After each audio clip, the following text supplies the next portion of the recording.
ये जो अवैध जो कहने वाले न्यूज़ चैनल वाले मैं उन पर कहना चाहूँगा, आपको सोच समझ के बोलना चाहिए। यहाँ ना जाने कितनी दुकानें ऐसी हैं जो बेवाओं की हैं।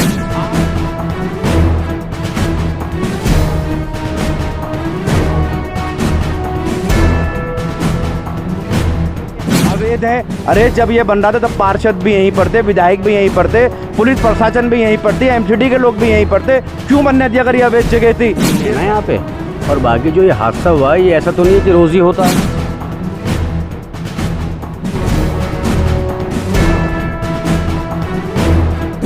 अगर यहाँ पर छोटा सा मामला होता, विधायक या पार्षद मौजूद होता तो ये नौबत क्या थी पूरा घर तोड़ने की, कुछ ना कुछ इसका आदमी इंतजाम कर देता।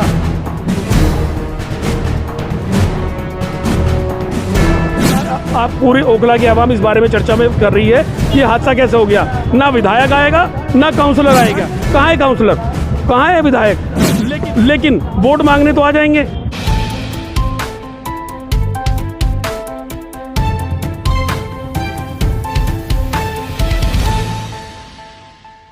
फारूक साहब, वैसे तो कभी इस तरीके की लापरवाही नहीं देखी गई है इस जगह पर, लेकिन ऐसा क्या हुआ कि मतलब क्या मकान वाले की गलती थी जो ये इतना बड़ा हादसा यहाँ पर हुआ है, बताएं थोड़ा। देखिए है क्या, एक तो गर्मी ज़्यादा हो रही है और गर्मियों में एक चीज़ समझनी चाहिए कि जो हाई टेंशन वायर है सर्दियों में ये टाइट हो जाती है, थोड़ा ऊपर चली जाती है। और जैसे गर्मी जैसे ज़्यादा गर्मी पड़ रही है तो थोड़ी तार जो है लूज़ होकर 2-3 फीट नीचे आ जाती हैं। और दूसरा ये रहता है जैसे गर्मी ज़्यादा पड़ रही है इस टाइम पे, तो ये हुआ क्या हादसा, पर ये समझे आप, ये कोई वैसा हादसा नहीं है कि किसी ने वायर फेंक दिया, कुछ कर दिया। इसमें नेग्लिजेंस रह जाती है जो लोगों को ध्यान देना चाहिए। पानी की टंकी थी, पानी की टंकी पे जैसे अनवांटेड पौधे उग जाते हैं, पेड़ पौधे से उग जाते हैं, ऐसी कोई पौधा उग गया, उससे गया और उससे पानी से अर्थिंग मिली पौधे से और ये ब्लास्ट हो गया। बस इसमें तो मोटा मोटी ये है कि हम लोगों को थोड़ा सा अवेयर होना पड़ेगा पब्लिक को कि भाई देखो जैसे टैंकी हम लोग साफ़ करते हैं तो टैंकी के आसपास का जो रास्ता होता है, एरिया होता है, उसे भी साफ़ कर देना चाहिए। पानी ना रुके, मिट्टी ना रुके, और मिट्टी रुके तो जैसे बच्चे खा के कुछ फेंक देते हैं, आम की गुठली फेंक दी, कोई भी कुछ भी खा के फेंक दिया, वो पेड़ की शक्ल अख्तियार कर लेता है और वो इंसान जाता है नहीं। बट टैंकी पे कौन चढ़ के देखता है, आप ये खुद बताएं आप। हाँ, पानी की सफाई ज़रूर करवा देते हैं, या 6 महीने साल भर में जब टंकी साफ़ होती है तो वो लोग करवा लेते हैं इस चीज़ को। पेड़ पौधों का ध्यान नहीं रखते। और जो कि क्योंकि हाई टेंशन का एरिया है तो हाई टेंशन पे तो बहुत ज़्यादा केयर करनी चाहिए। फारूक तो क्या एक्शन लिया, इसमें क्या हो रहा है? बहरहाल कुछ नहीं हो रहा है, क्योंकि पहले तो अल्लाह का शुक्र मनाइए कि यहाँ पे कोई बड़ा हादसा नहीं हुआ, क्योंकि घर के अंदर कोई भी नहीं था। आप देखिए घर में कोई भी नहीं था, घर खाली था। लेकिन बहरहाल ऐसा उससे जो ये जो भी हुआ है, अब पूरे घर में क्रैक्स आ गए हैं, इसको रात को ही आज ख़त्म कर देंगे। पूरा फ्लोर उतारना है, क्योंकि किसी पे गिर जाए, कोई हादसा हो जाए तो ये हादसा नहीं होगा। फिलहाल इसको सारा रिमूव कर दिया जाएगा और जैसा कि आप देख रहे हैं लोग कर भी रहे हैं, सुबह तक ये ख़त्म हो जाएगा। और एक अपील हम ये स्पेशल करना चाहेंगे कि जैसे पुलिस वालों ने ये लगा दिया, भाई डू नॉट क्रॉस की लाइन लगाई है, तो पब्लिक को भी ये समझना चाहिए कि जैसे ये लोग कर रहे हैं, भाई ये रोक रहे हैं पब्लिक को, तो इनसे बदतमीज़ी ना करें। बस थोड़ा सा आप हालात को भी देखें, हालात है क्या।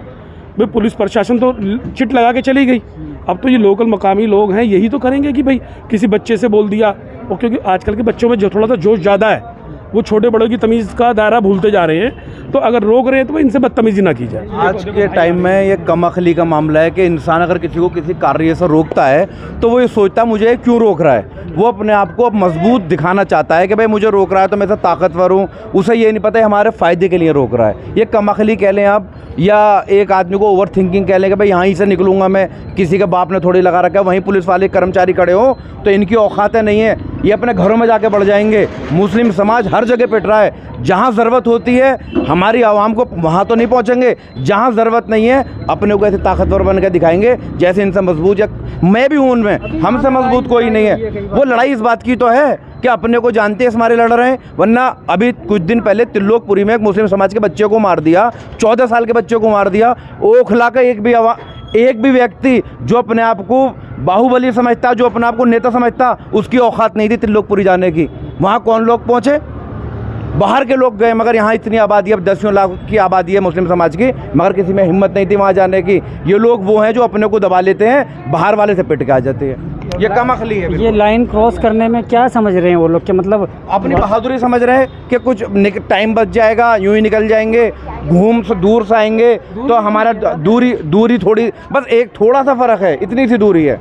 और देखिए मैं सब लोगों आवाम से कहना चाहूँगा और कुछ न्यूज़ चैनल वालों से जो इस चीज़ को कह रहे हैं कि ये जितने बने हुए ये सब अवैध हैं, ये सब गलत बात है। जब ये बन रही थी तब एमसीडी ने पैसे लेकर बनवाई है और पुलिस वालों ने खुद ने पैसे लिए।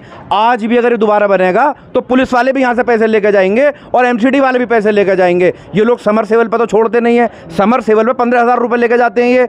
ये जो अवैध जो कहने वाले न्यूज़ चैनल वाले, मैं उनसे कहना चाहूँगा अगर आपकी इतनी सी भी प्रॉपर्टी होती तो आप अच्छा पॉजिटिव चलाते। आपको सोच समझ के बोलना चाहिए। यहाँ ना जाने कितनी दुकानें ऐसी हैं जो बेवाओं की हैं, आप तो मुँह उठा के कह देते हैं टूटनी चाहिए, अवैध हैं। अरे जब ये बन रहा था तब पार्षद भी यहीं पर थे, विधायक भी यहीं पर थे, पुलिस प्रशासन भी यहीं पर थे, एमसीडी के लोग भी यहीं पर थे। क्यों बनने दिया अगर ये अवैध जगह थी? ये सब बेकार की बात है। अवाम ने पैसे से ख़रीदा है, हलाल पैसे से।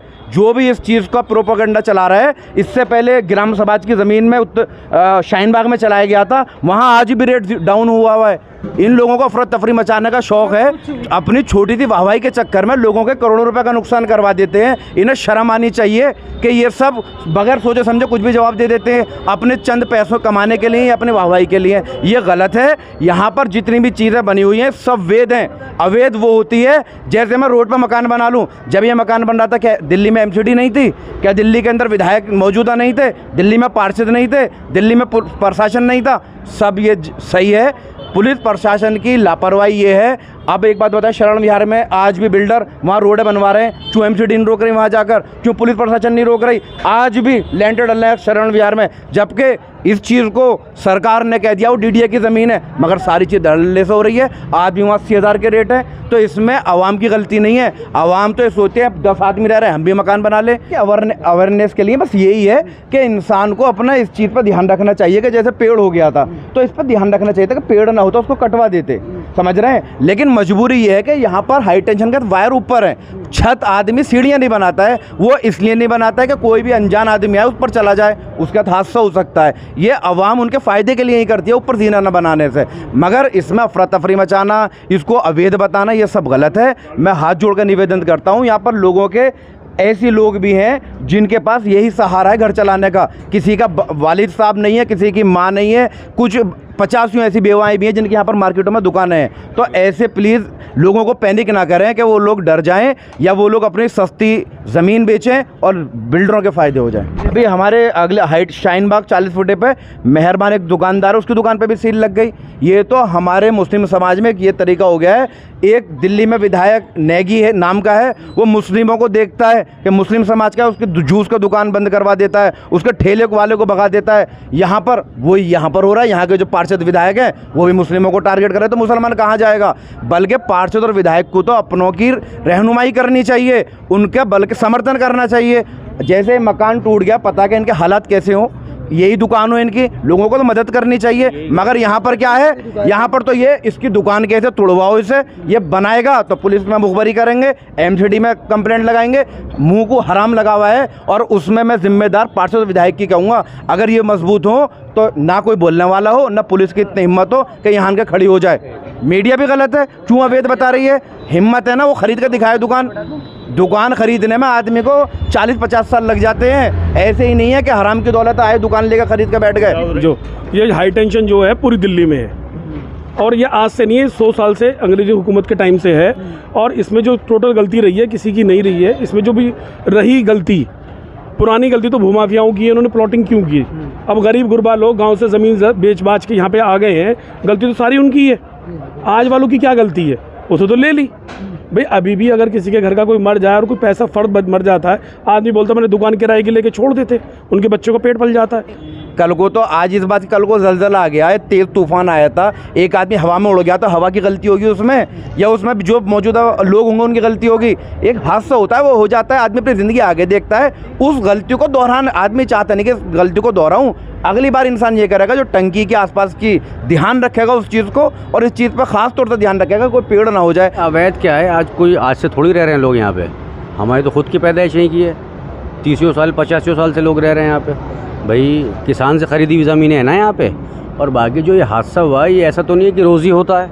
यहाँ से आप क्या नाम है सी ब्लॉक ए ब्लॉक से लेके आप शाहीन बाग 40 फुटे तक चले जाओ, ये हाई टेंशन की लाइन है, इसके नीचे घर मकान सब बने हुए हैं। तो ऐसा नहीं कि रोज़ हादसा होता है, और हादसा कभी भी हो सकता है। भूकंप आ जाएगा तो सभी तबाह हो जाएगा। उसमें तो ऐसी कोई बात नहीं है ना, अगर मान लो अर्थक्वेक आ जाए या कुछ ऐसा हो जाए तो सभी तबाह हो जाएगा। तो ये हादसा कभी कभार का मसला है भाई। आज से 20-25 साल पहले सुना था हमने 4 नंबर पे जो इरफान साहब रहते थे, जो अब वहाँ रहते हैं उमर डेयरी पे शाहीन बाग में, उनके घर पे हुआ था हादसा। बस ये थोड़ी सी लापरवाही ना दिखाएं लोग यहाँ। हाँ, थोड़ा सा केयर करें, बस ये है कि हाई टेंशन की रेंज से दूर रहें, पीछे रहें, बस यही तरीका हो सकता है। अगर अवैध थे तो जिस दिन बुनियाद डली तो उस दिन तोड़वा देते। आ जाती है। देखा, आवाम को नहीं मालूम था, जो आए थे लोग उन्हें नहीं मालूम था, ले दे के फिर वही भूमाफिया और प्लॉटिंग करने वाले आ जाते हैं। प्लॉटिंग करने वाले को करनी ही नहीं थी प्लॉटिंग, ना वो प्लॉटिंग करते ना ये लोग खरीदते। हम लोगों को तो कोई आज भी ज़मीनें बेच रहे हैं, फ्लैट खरीद रहे हैं लोग बाग, इसमें इंसान की गलती नहीं है। दूसरी बात ये, अगर इंसान का कोई हादसा हो जाता है, बाइक भी चला रहा है, उसका अगर बाइक गिर जाएगी क्या बाइक चलाना वो छोड़ देगा? या आदमी कहेगा भाई ये बाइक क्यों चलाता है? कोई मीडिया वाला ये थोड़ी कहेगा बाइक क्यों चला रहा था। इंसान लाइसेंस बनाता है, बाइक चलाता है, बाइक खरीदता है। ऐसी आवाम ने कोई चोरी छुपे प्रॉपर्टी थोड़ी खरीदी है। इसके एफिडेविट भी बने, इसके पेपर भी बने, वो कोर्ट में भी जमा हुए हैं। जब बिका है तब भी आदमी ने फीस भी कटाई है, तो अवैध कैसे हो गया? जब अवैध होता तो सरकार में कोर्ट में फीस ही नहीं लेते इस चीज़ की। कैसे पेपर बना दिए उन लोगों ने? ये सब बेकार की बात है। ये आवाम को परेशान करने की और हमारे एरिया का माहौल ख़राब करने की कोशिश की गई है, और ऐसा कुछ नहीं है। ये हम आपके माध्यम से फिर बताना चाहते हैं, ये जो विधायक जी हैं हमारे, शादी की दावत करो ज़रूर आएंगे, लेकिन आप ये देखें कितना बड़ा हादसा इस एरिया में हो गया है। विधायक जी नहीं आएंगे, एक कॉल भी नहीं कर सकते, उनका एरिया नहीं है क्या? और जबकि ऑफिस से घर जाते हैं तो रास्ते में पड़ता है। पूरा ओखला, आप पूरे ओखला की आवाम इस बारे में चर्चा में कर रही है कि हादसा कैसे हो गया। ना विधायक आएगा ना काउंसलर आएगा, जबकि बिल्डिंग का डिपार्टमेंट जो होता है काउंसलर के अधिकार में क्षेत्र में आता है। कहाँ है काउंसलर, कहाँ है विधायक? लेकिन वोट मांगने तो आ जाएंगे। कि शाहीन बाग में परसों आग लगी थी, आपने सुना होगा 40 फुटे के पास एक बिल्डिंग के अंदर शॉर्ट सर्किट से आग लगी थी, तो आग आवाम ने बुझा दी थी, कंप्लेंट कर दी थी। फिर वो लोग आए BSES वाले और टेम्परेरी काम करके चले गए। अगले दिन सेम वही उसी जगह पर दोबारा आग लग जाती है, समझ रहे हैं? और आग ऐसी लगती है कि पूरी बिल्डिंग के अंदर तक का भी जल जाता है। तो ऐसे हादसे तो यहाँ पर हो रहे हैं, मगर हमारे नेताओं से मैं अपील करना चाहूँगा कि आप लोग अपने एरिया के नेता बने। आप इंटरनेशनल नेता जो बन जाते हैं, आप जो पूरे दुनिया के नेता के बनना चाहते हैं, आप पार्षद और विधायक से खास तौर से अपील है कि अपनी आवाम के साथ दें, अपने आवाम के कंधे से कंधा मिलाएं, क्योंकि आपको यहाँ की आवाम ने नेता बनाया है। जो आप इस काबिल है कि मुंबई या आप कहीं भी जाके वर्क करते हैं, वो इस काबिल के आपके लोगों ने आपका साथ दिया। आप उनका साथ हर जगह पर छोड़ रहे हैं। आप देखें, जब DDA की ज़मीन 9 नंबर पर तोड़ी तो अरीबा खान का बिल्कुल बराबर में मकान था, उन्होंने अपने घर से निकलने की कोशिश ही नहीं करी, समझ रहे हैं? और न जाने कितने हादसे हमारे ओखला में हो रहे हैं। तो विधायक और पार्षद की जिम्मेदारी है, जो जीता हुआ नुमाइंदा होता है उसकी ताकत होती है, उससे प्रशासन भी डरता है, उससे MCD भी डरती है। अगर यहाँ पर छोटा सा मामला होता, विधायक या पार्षद मौजूद होता, तो ये नौबत नहीं आती पूरा घर तोड़ने की, कुछ ना कुछ इसका आदमी इंतज़ाम कर लेता। मगर ये लापरवाही है हमारे नेताओं की। मैं उनसे अपील करना चाहूँगा कि आप लोगों को हम लोग यहाँ की आवाम ने जिताया है, तो इस आवाम का ज़्यादा से ज़्यादा साथ दें, ना कि दूसरी जगहों का।